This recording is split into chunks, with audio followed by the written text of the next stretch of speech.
Hello, everyone, and thank you for joining me for my top 5 agency growth hacks of all time. My name is Larry Kim. Here's the thing.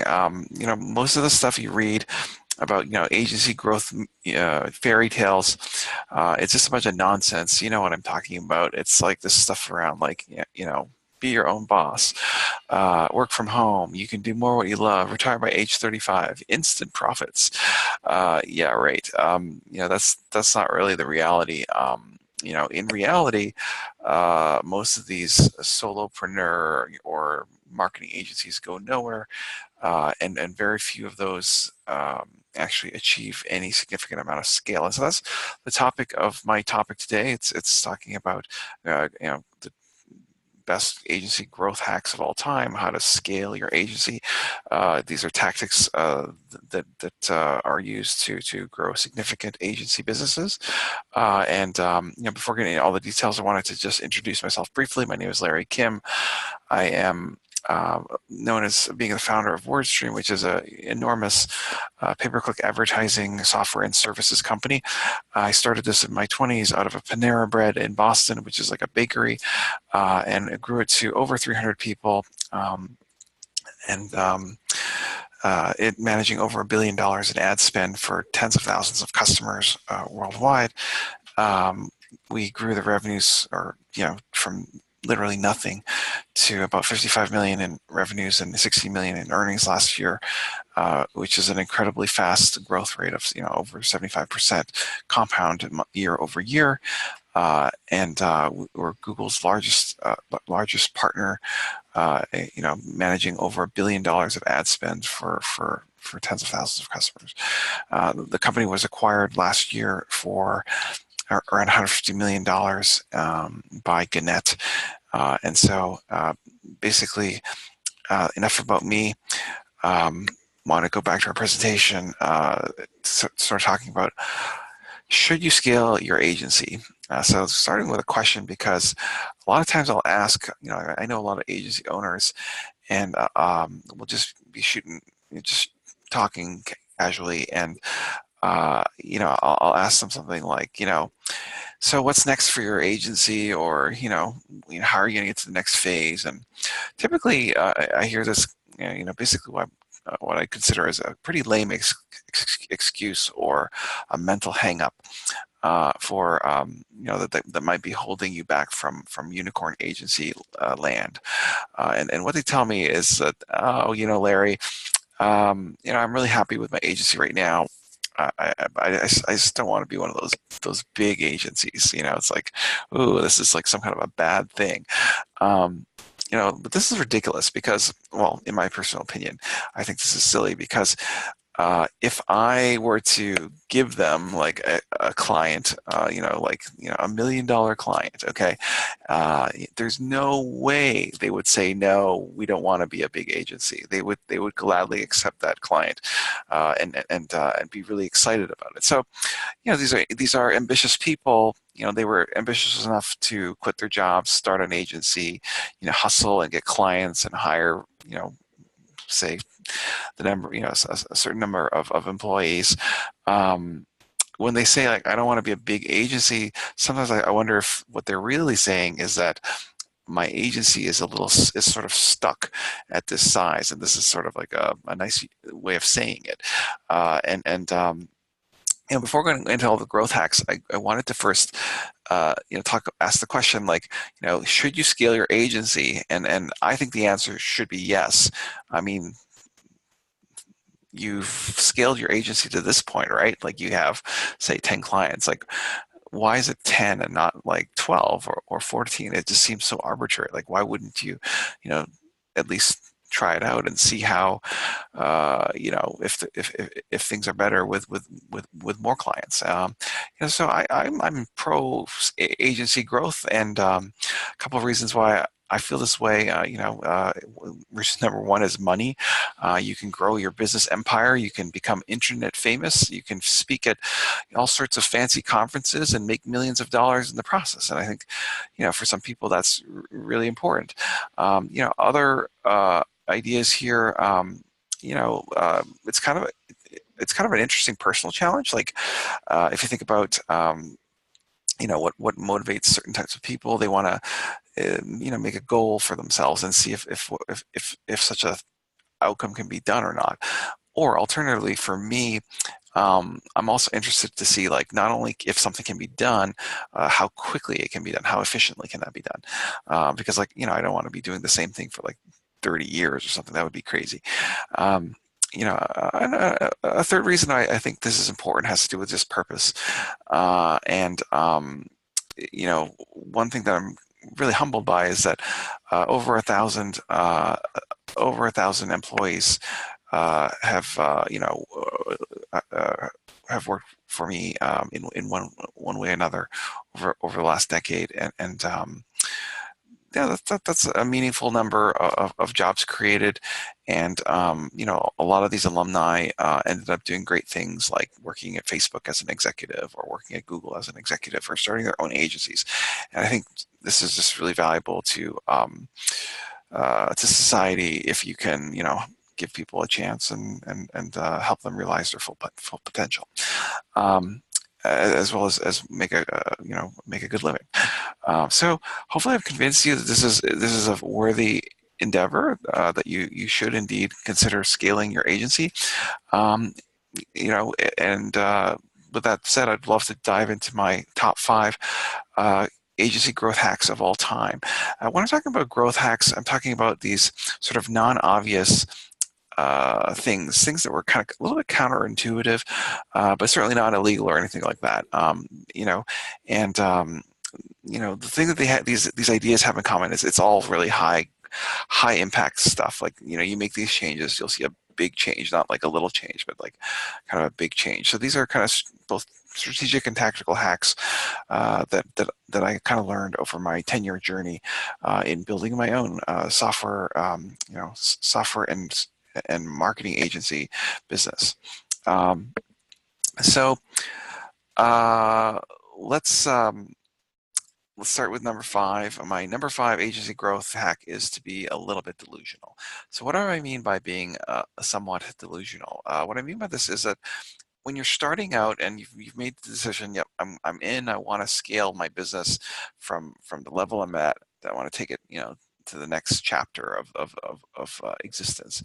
And I found that there's this thing called projection. Like there's enormous power in don't a bold, compelling vision of what you want that future to be, and in doing so, don't be overly burdened by, like, the tactical details of how to get there. It's mostly important to just think about where you want to go, and just as an example, when I was starting, my last business, WordStream, in my 20s, back in 2008, I created a really bold plan for growth. I thought it was pretty interesting. I have our revenues growing from 0 to 240,000 a year, and then growing to 26 million. Like, just 3 years later. And just to give you an idea of how delusional this plan was at the time, this was in 2008. We were in the middle of one of the worst global economic recessions. I had no revenues, no customers. I had never built a business before. I didn't have a co-founder or a team in place. So, you could say that this was slightly delusional, but nevertheless, the plan actually worked. In fact, we ended up making substantially more revenues than this model ever called for. And so the question is, how did it work? And I think that, it's hard to filter it down to just one or two things, but like one of the reasons definitely early on was this notion of projecting a bold vision of what you want to do, and because it creates a unicorn filter effect. So what I mean by this is that if I pitch you a crazy idea, 99% of you guys are going to say, no, that's a crazy idea. I need to stay at my own job. Thank you very much. That's fine, but 1% of people, they're going to see your vision and they're going to get really excited, and they're going to say, wow, that is a really interesting idea. I want to in on this, and I want to be a part of this adventure. And the reason why this is so powerful is because you've kind of found the unicorn. Like that person who accepts the challenge is actually the only person out of that 100 people that you talk to who is able to make that vision into a reality. And so this comes into play in selecting the right partners, like co-founders or lieutenants, like C-level or VP level folks to join you on the journey, as well as partners or investors, etc. So I've started this new business recently, about a year and a half ago. It's MobileMonkey, and it's kind of a Facebook Messenger marketing platform. Do you want to see my crazy bold plan for this business? I didn't spend too much time on it. I just dusted off the old business plan and kind of doubled the revenues and compressed the time schedule from 10 years to 5 years. And this is what I came up with. So this is an even more aggressive plan because the last plan wasn't ambitious enough. We actually hit all those numbers. Like, well, why didn't I dream bigger? You see what I'm saying? And so the second time around, with my second company, like I'm not going to make that mistake again. All right, so my number 4 growth marketing agency growth hack has to do with deploying the customer churn detectors and the churn busters. Okay, so here's the thing, guys. I hate to break it to you, but the clients that you're landing, they don't stay forever. So you should definitely celebrate when you get them. The problem is that when you win a client, generally what's happened is you've just replaced someone else's client. You see something like someone lost a client, because marketing has been around for a long time. It's like chances are these customers they've been working with someone in the past, and so just as it is easy for you to poach someone else's client, they can definitely do the same to you. And the more clients you have, the bigger target you are. So one of the questions people ask me is like, is my client lifetime for like for the agency clients of my business, my agency, is my customer lifetime any good or not? And if you're retaining customers for less than 6 months, then that's awful. You get a score of 5 donkeys because that is terrible. You're spending all the money in onboarding and training your customer service reps to understand this account and do the work. And if they leave in under 6 months, then you've just done all this work for nothing, right? Because you have incurred all that expense in finding the customer and kind of understanding the business, and that's a terrible outcome. 6 to 12 months, it's still pretty terrible. I'll give you a score of 3 donkeys. It's not until you get to like a year and a year and a half, then that's I'll give you a one unicorn rating. But really, the sweet spot I think is anywhere from 18 months to 2 or even 3 years. Like if you can crack those kind of numbers, I think that's like you're printing money basically. That's like because you know what buttons to press, like all the people there, there's never any emergencies because you know everything in the account, so that's a really great place to be. So given that there's such a huge variance in between sort of the valuable customers that stay a long time versus the donkey customers that don't stay a long time, we did a lot of analysis on sort of churn and the reasons for customer cancellations across tens of thousands of customers. We actually have tens of thousands of customers today, but over a 10-year journey, that means there's at least that many customers that have actually churned, because the customer lifetime value is typically around 1 to 3 years, and so I did a lot of research. I spent a lot of time actually trying to figure out the mystery of why some customers churn and others stick around for a very long time, and also what are the tactics and strategies that you as an agency can employ in order to boost the customer agency's the lifetimes of your customers, basically, the consulting clients, look, it's pretty simple. Well, at a high level, it's very simple. The agency customers' lifetime is notoriously short. They stay 1 or 2 years, and then they get an itch. They just want to try someone else. Other ideas. Maybe the CMO is gone, or maybe whoever hired you is gone. It's just stuff happens, and then you're out. And so the three keys to unicorn land here. It's like we need to extend the customer lifetime value. You need to increase the velocity of sales, and you need to increase the magnitude, like the amount of the retainer fees that you're charging them, so upsells. And so let me talk to you a little bit about these these issues. So the issue that agencies hit when they first attempt to scale is that the revenue actually flatlines very, very quickly. What I mean this is initially it's super easy to, well, not super easy, but initially, there's someone who's doing selling. It's usually the CEO or the founder. That person, maybe you're signing up new customers for 10,000 a month retainers, and you're finding like one client every 6 months. So suddenly you've gone from 0 to 10,000 a month. That's huge.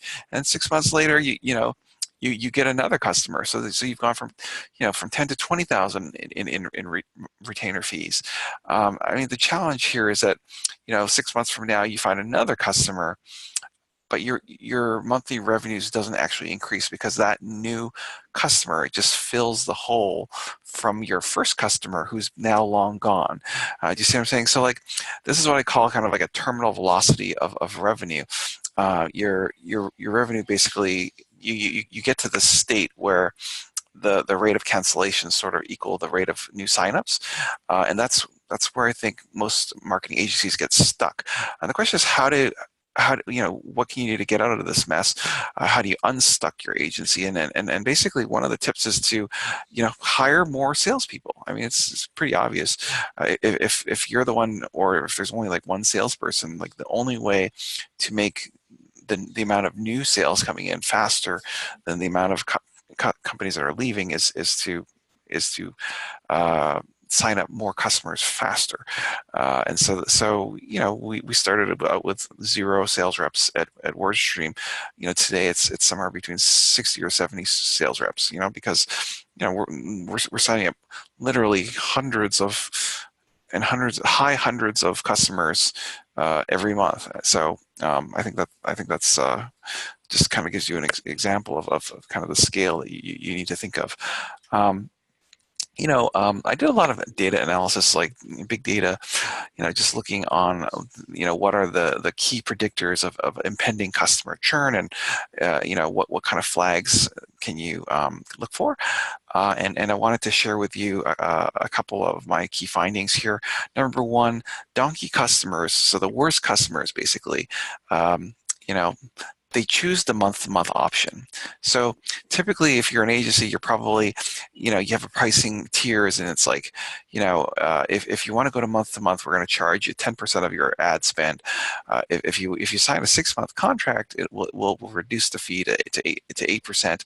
And if you do an annual deal, we'll give you like we'll go down to 6% of ad spend as our fee. Okay, so if you analyze sort of what are the outcomes of all the people who chose the different plans, what you will find is that the churn rate, or of the customers who chose the month-to-month option, is twice the churn rate as the rest. So what this tells you is that if a customer says, "Oh, I'd like to try the month-to-month option," what that really means is like, I'm not even sold on the value of the channel that your agency is working in, and I'm going to just give it a try.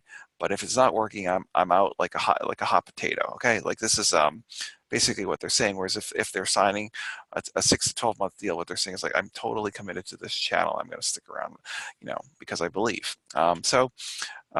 What should you do about this? Well, this is hard, right? But what you eventually need to do, maybe not right away, but at some point, you need to eliminate the month-to-month option. So basically, if you do this, you'll definitely sell fewer customers, but you've actually you've gotten rid of the least profitable, most time-consuming customers. These are the ones that where you're chasing your tail and onboarding them, and that's and so just after you're done onboarding them, they literally churn.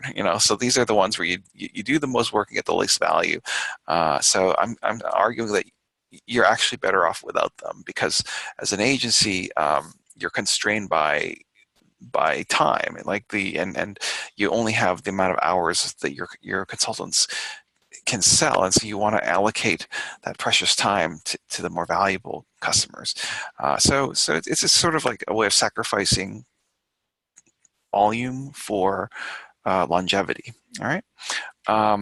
My second biggest predictor of agency customer churn is actually the size of the pre-existing monthly advertising budget. Now, this was specific to like a marketing, sort of an advertising agencies where they were spending money on ads. And so what we found is, like, we would look at all the customers that we were servicing, and we divided them into 4 quartiles. The lowest 25%, so the smallest 25% of businesses, to the top quartile, the most kind of deep-pocketed 25% of our customers. And what we found was that the churn rate of the top quartile was half the churn rate of the bottom quartile. So just using, if you tell me what you're spending on AdWords or Facebook ads, like, I can take a reasonably good guess as to how long this customer relationship will last, just because the smaller ones have a tendency to be more churny. So what do you do about this? You go up market. You over time, as well, the good news is you don't necessarily have to fire customers, because they're going to go anyways. You're going to lose them, but as you lose customers, you should always be looking to upgrade them. So, like, finding a customer that's a little like a bigger fish, if you will. And while this example is specific to online advertising, I believe that it holds true in other channels as well. So, like, if you're doing content marketing, like, the bigger the website, the less churn, versus the smaller the website, the higher the churn. I think this concept kind of holds true, but it's just what I think is interesting is how dramatic the difference is. It's doubling of churn basically as you go down market. And so the third biggest cause of customer churn has to do with poorly set customer expectations. So this happens in the sales process. So this is when you have kind of a dishonest salesperson who's promising the customer the moon, and of course the customer says, "Okay, sign me up." And then when the customer gets to the client service team, he or she's asking the CS team, like, for all sorts of things that just aren't possible. And so naturally, they're going to be, upset, because the reality isn't aligned with the expectations, and so they're going to churn. And what you need to do with this situation is you need to look at your churn of your clients, but you also need to segment by sales reps. So, like, here, this is the churn of the overall business, but this is the churn for the company sold by Johnny, and this is the churn for the customer sold by Sally, etc. So you have to kind of segment the churn by the reps. And one of the crazy findings that we discovered when we did this was our best rep was actually our worst rep, meaning the guy who was selling 13, 14, 15 deals a month, which is a crazy number of deals. These customers would be gone within like 5 months, 6 months, and this is because he was just being a little dishonest with the types of services that the company could provide. So what you need to do when you have one of these salespeople is you need to terminate them. But the other thing you can do is you can just create disincentives to sell these bad clients. What I mean by this is, you could, in their commission plan, the compensation plan for the sales reps, you could say, like, look, if you sign up a customer, you get X dollars, but if that customer survives for a year, you get a success fee of this extra amount of money, and if they stay for the entire year, then you'll get another a second kind of reward. Because what it means is you found a really great customer, and you want to incentivize people to do the work of finding the right people, the right customers. My last biggest predictor of churn and associated churn buster is the 90-day NPS score. NPS is, of course, Net Promoter Score. It's where you just ask someone a specific question. How likely are you to recommend us to your colleagues on a scale of 1 to 10? If the answer is 0 to 6, they're detractors. If the answer 9 and 10, they're promoters. If the answer 7 or 8, they're just passive and they have no opinion either way. You just take the percent of promoters minus the percent of detractors to figure out what the Net Promoter Score is. Like what on balance, what percentage of your customers, uh, uh, like how many more people love you than hate you is what this is asking. And so, look, NPS for agency work is not going to be like a 99 or something, because it's not like a consumer application like an iPhone where people like really really love their iPhones. Typically for agencies, it's like, if you're negative, like if your NPS is minus 10 or something like that, it means more people hate you than like you. Then you're a donkey, and you really need to kind of evaluate your deliveries. I need from 0 to 20. That should say 20. 0 to 20 NPS. It's getting better. I'm still giving you 3 donkeys, but it's improving. 20 to 30. That's you're approaching unicorn land, and anything above 30, I think, is I'd say that's pretty decent, because again, this is just boring B2B marketing stuff. It's hard to get people super excited about it. But as a bonus hack for you, remember what was the question for the NPS survey? It was like, how likely are you to recommend us to a colleague? And so one tip is to kind of scour those NPS records for all the people who said, like, if you ever get a 10-star rating, you should go to that client and ask them for a referral. Like, hey, you said you're very happy with our services, and we're very likely to refer us to your friends and colleagues. Would you mind making a recommendation for us? And the thing about referrals is you're 5 times more likely to get that deal if you get a warm referral than if you just do a cold call. So the other thing that you need to do here is benchmark by client rep, meaning the customer satisfaction metrics like NPS and all this stuff. They should be not only viewed across the company, but also segmented by the client service reps. It's funny. It's the same situation where some of the CS reps that I thought were amazing were actually terrible, because when we looked at their individual performance, it was pretty bad, but we couldn't see it because there was so many other customers and customer service reps that it just got all mixed together.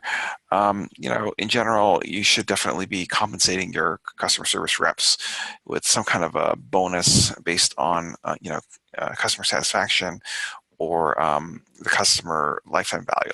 Like if they're still alive after 2 years, well, that means that, there's something special happening here, and the CS reps needs to be rewarded for that in some way. Guys, so in our discussion of churn, I wanted to just ask a question here. Which key performance indicator do you think is more closely tied to client retention?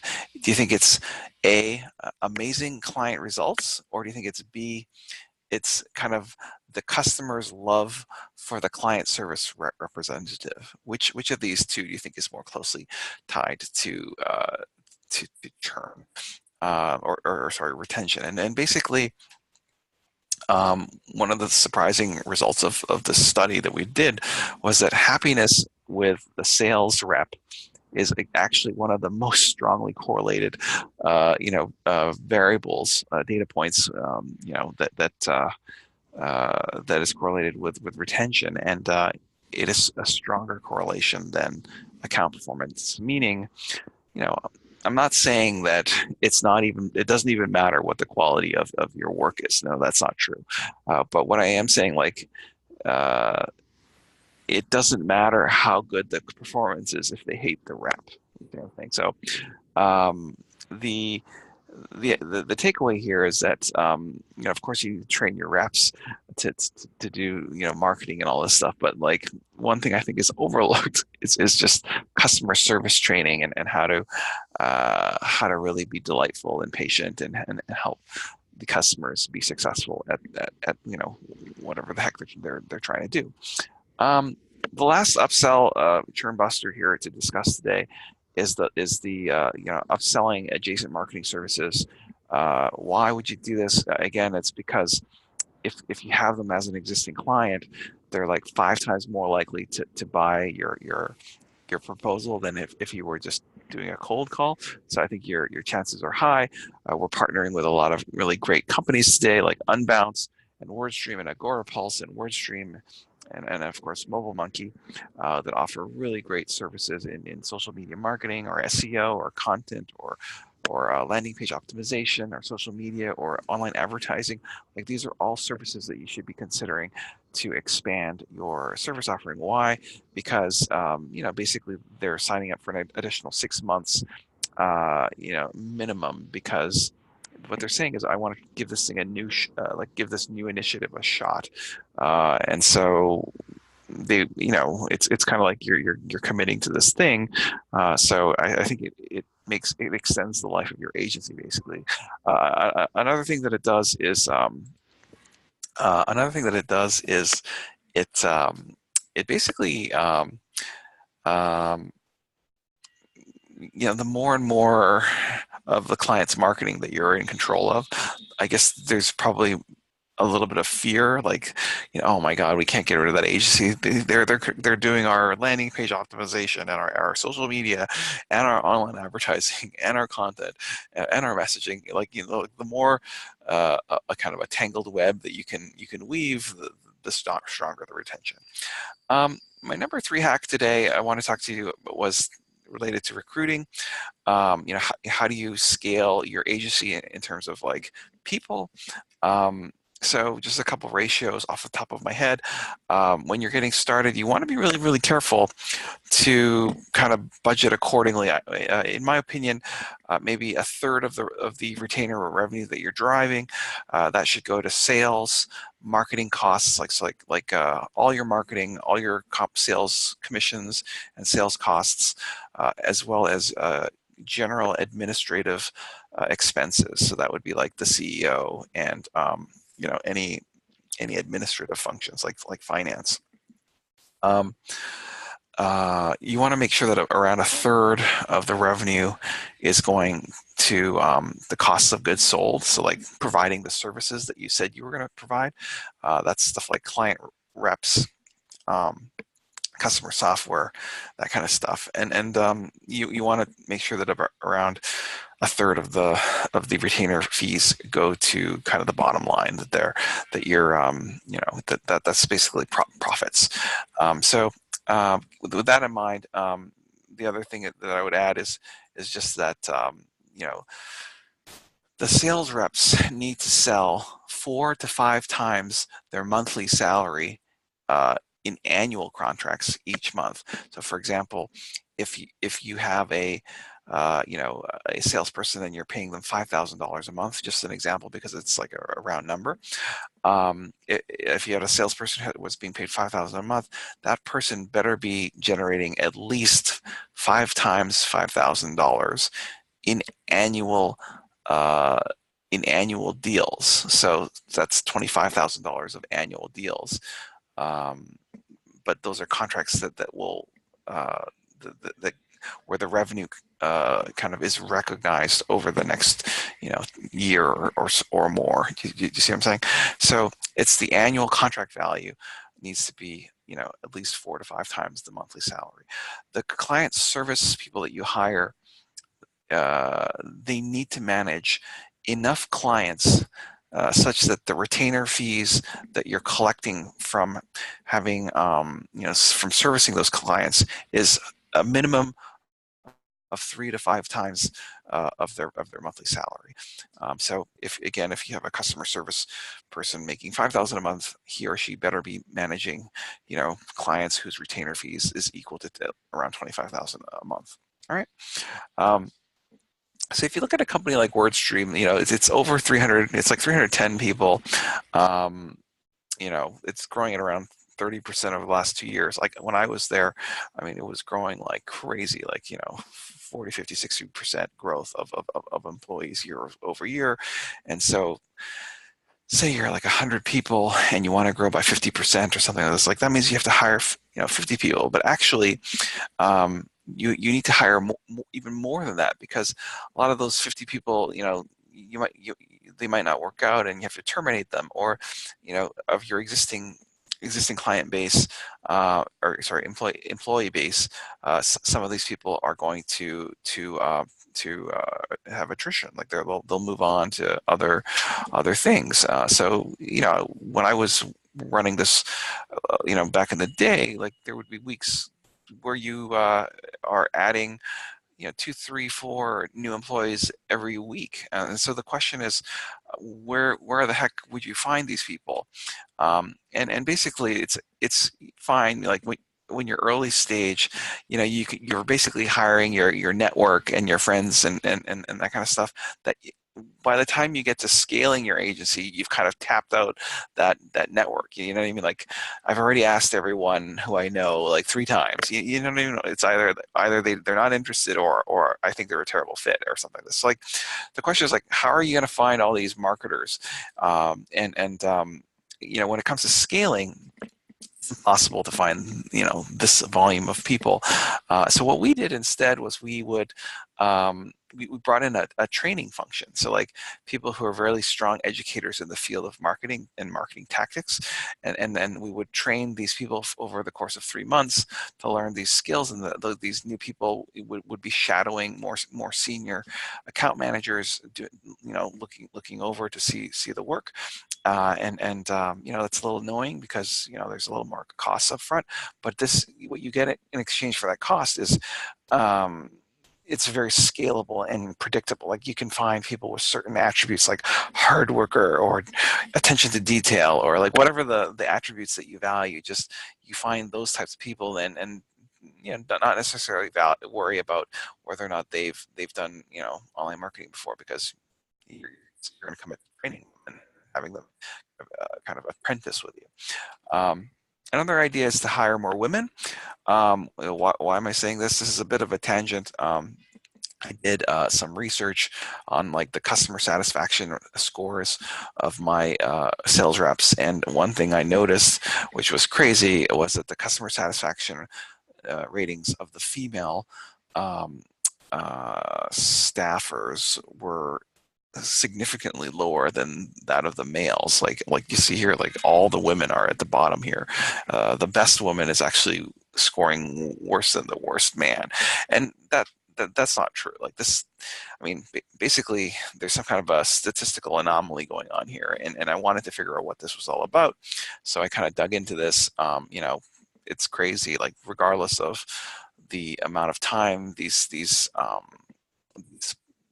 customer service reps were here, they still, the females scored lower, and I thought that was crazy. So I actually analyzed the performance of the accounts they were managing using the AdWords grader, which looks at like click-through rates or conversion rates or cost per click or cost per action of different accounts that are being managed. But it does kind of a before and after look, like to see how much it's improved during the time that it was managed by these account managers, and basically the accounts managed by the female reps were actually in better shape, in better health than those managed by the male customer service reps by significant margin.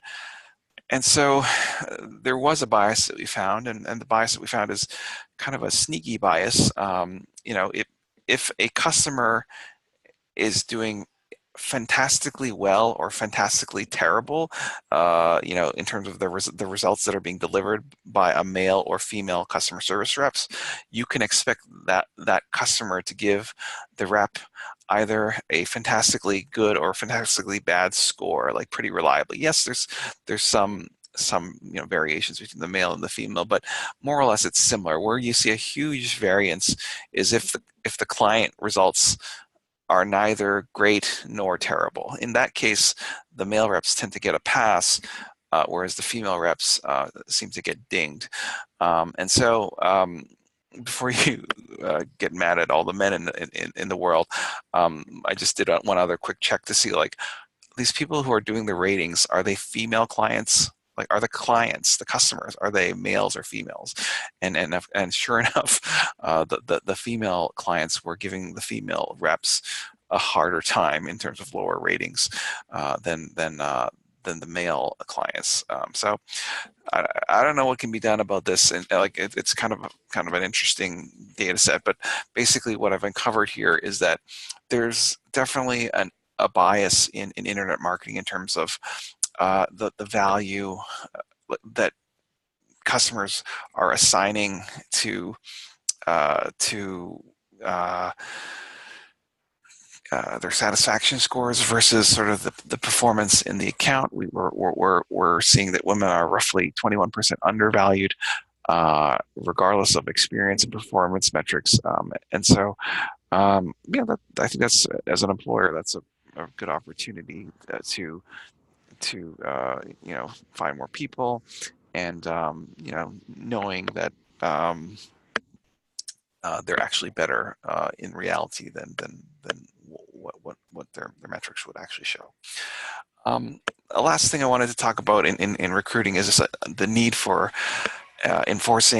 having and enforcing a strict non-compete agreements in the employment contracts of your employees, as well as the customer documentation for new clients. And you have to police this thing aggressively, because this really is theft. Because if you spend money to find a customer, okay, and then if you spend money to recruit and train a customer service rep, okay, and then the client and the customer service rep decide on one of their client calls, like, why don't you just work directly for me, and not have to work through the contractor. Like, that's awful, because not only is it a loss of revenue for you, the agency owner, the risk here is that, like, all these other employees might kind of follow suit. And so whenever this happens, like if you ever have a situation where a customer or your employees violate their non-compete or their non-solicit agreements, then you really need to go after them in a really aggressive way, and kind of make them into an example, so that your other employees don't get any crazy ideas. The last thing I want to say is this: that there is a key to retaining employees, and that's like having this really fantastic culture at work. It's not an area that I'm like super knowledgeable about, but like I would recommend learning and reading into this and understanding how different actions can make people feel really great about the place of work where they spend most of their lives, and it's basically culture that makes people want to stay longer and work really hard and stay with the company for a long time. And you need to make sure that you have a strong and positive culture in your business.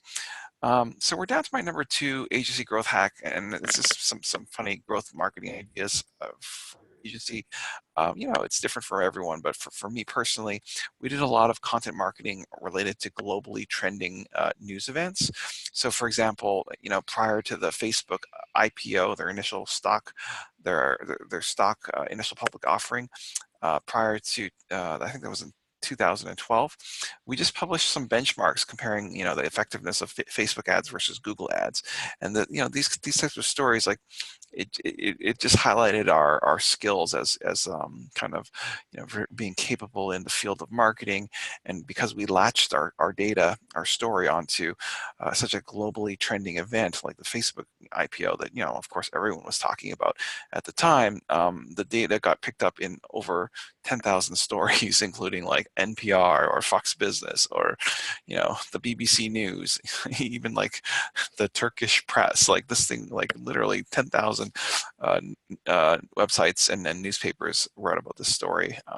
So essentially, another crazy growth hack that we did was just doing a lot of audits. So we were doing so many manual audits of pay-per-click accounts that we just built an automated auditor, like a tool for just diagnosing the health of an account. And this is such a great offer to give to prospective clients, like just you doing a little bit of kind of research on their account for free, just to give them some tips and tricks on how to improve their performance, because they're kind of getting value out of it, and you're basically building some kind of relationship with these people. Even if they don't buy today, maybe a year from now or 6 months from now, their needs might change and they might remember you. So just thinking about like how can you do this kind of marketing in a helpful way, like providing something valuable, such as a report card for their marketing. Inbound versus outbound marketing. Here's the thing. I know inbound marketing is super popular, but early on, you actually need to focus on outbound marketing because it's just so inefficient to try to create a funnel of millions of website visitors and the problem is that you really want to be picky as to who you're talking to. You want to be targeting like these big lucrative clients. You don't want to be going after like the stuff that comes in through the inbound channel. It's all riffraff. It's like not, they're the donkey clients that want to go month to month. And so initially, I think in order to be successful, I would focus more on outbound marketing. Although over time, you could. This is specifically for agencies because you need to get these big name clients in order to get the next big name client. So even though outbound marketing has it's not super popular, I would focus there. One question that I get a lot in marketing of agencies, it's like, do you need to jump on that kind of personal bandwagon, personal branding bandwagon, where like you have to kind of develop and nurture thought leaders in your company to do like dedicated blogging and speaking at conferences on all this stuff? Basically, what I learned here is look, my first speaking engagement, for me personally, was in 2013, but that was actually 6 years after starting the business. I started in 2008, so so I don't think it's the number one priority here. I don't think it hurts, but it does cost a lot of money to fly around the country and be out of the office for a couple of days and lost productivity and all that stuff. And so by and large, my thoughts are that like a lot of this kind of thought leaderships and doing podcasts and all this stuff it's kind of a boondoggle, like meaning like an activity that has the appearance of being extremely valuable, but is a little bit wasteful or pointless because maybe nobody listens to that podcast or nobody attends that show, or like in the case of my first speaking engagement, it was like I was one of 6 panelists on a 30-minute panel. Like it's like a lot of work to get questionable value. The last thing I want to talk about today was just selling your agency. How much is your agency worth? Unfortunately, the answer is it's not much, because this is like a services businesses that you're talking about. If your company is not growing or is growing very slowly, then it's probably worth 0.5 to 1 times your revenues. But you can get higher multiples, like higher valuations, by growing faster. And so if you have a company that's growing at 30, 40, 50% a year, well, then that's a very exciting business, and people will want to pay more for that. And so you kind of, I think what agency owners do is one day they decide to sell the agency, and it's like, really, you're going to sell it now? And then because like they pitch me, they're like, Larry, do you want to buy my agency? And then like they're they're just so unremarkable, like they're not growing, like it's um and so like I'm I guess I'm pretty mean. Like I said, like this business isn't really growing. I don't think it's worth that much. And of course they're offended. But my point is that you have to kind of plan that from the start. Like, oh, I'm planning on selling this in 5 years. Let's make sure that for the next 5 years, every year is like 40% better than the previous year. You see what I'm saying? So that when we do decide to sell it, it's going to be a good outcome for the investors or the partners or for the founders or the employees, or all of them.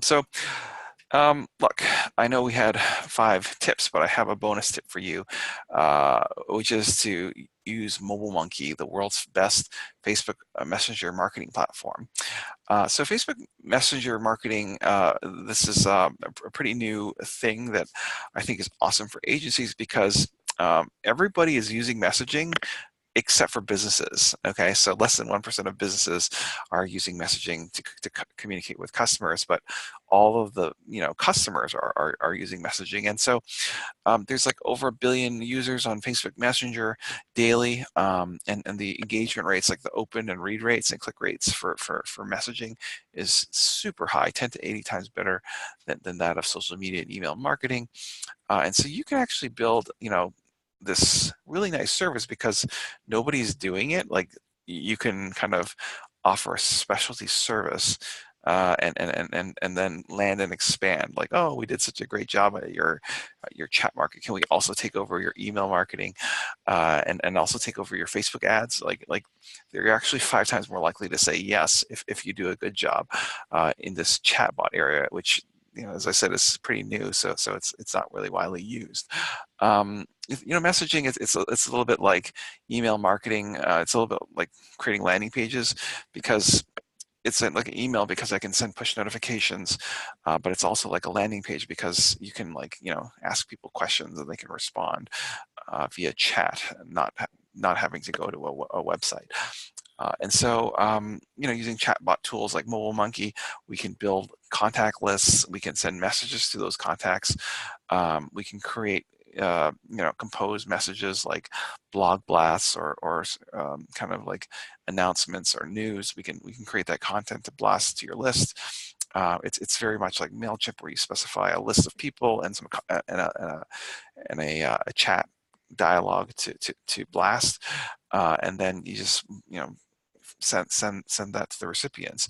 It's kind of like email, but so much more valuable, because, as I was mentioning before, like people actually see this, and they actually engage with it, as opposed to email, which just goes to the junk folder. There's so much more involved with chat marketing. We can do stuff like private replies to people who post on your Facebook page. You can do you can replace landing pages by getting rid of all the clunky fields to fill out, and replace them with like a blue button that if they click on it, then they become a part of your subscriber list, and you get all their information, like their contact information. Another really great feature of Messenger marketing is the chat, website chat, live chat.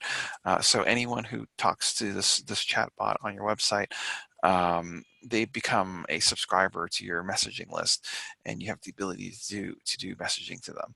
And of course, there's kind of a new trend of using send to messenger ads in Facebook ads. So rather than clicking on a button that leads to a website, there's a send to messenger ads where you click on the button and it sends someone into a chat session on Messenger, and that's really valuable, because then people automatically become a contact, so you can do follow-ups with these people. If someone just clicks on your website, you don't really know who that person is. So chat, it's like really powerful top of the funnel marketing tool for lead generation, marketing automation, lead qualification, and online advertising. You know, it's just going to get bigger and bigger. Instagram and WhatsApp and Facebook Messenger are merging. There's going to be sort of, you know, like, who in the world doesn't have one of Instagram, Messenger, or WhatsApp? Like, you know, if you don't have one of the three, yeah, I'm going to guess that you're probably not that great a customer in the first place. You know, and Zuckerberg is saying that he believes the future of Facebook is private messaging, and that's because the newsfeed is causing all sorts of like harmful effects, like terrorist attacks and, you know, etc.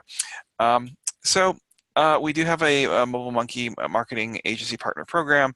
I do encourage you to look it up and sign up to become an agency partner, because, you know, there's all sorts of benefits, like, you know, getting listing in our directory, and we can send all sorts of leads to your business for people who want to become chatbot marketing services customers.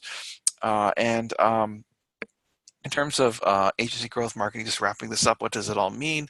You know, we've you know, been on an epic journey today from agency donkey land to agency unicorn land, and you know, the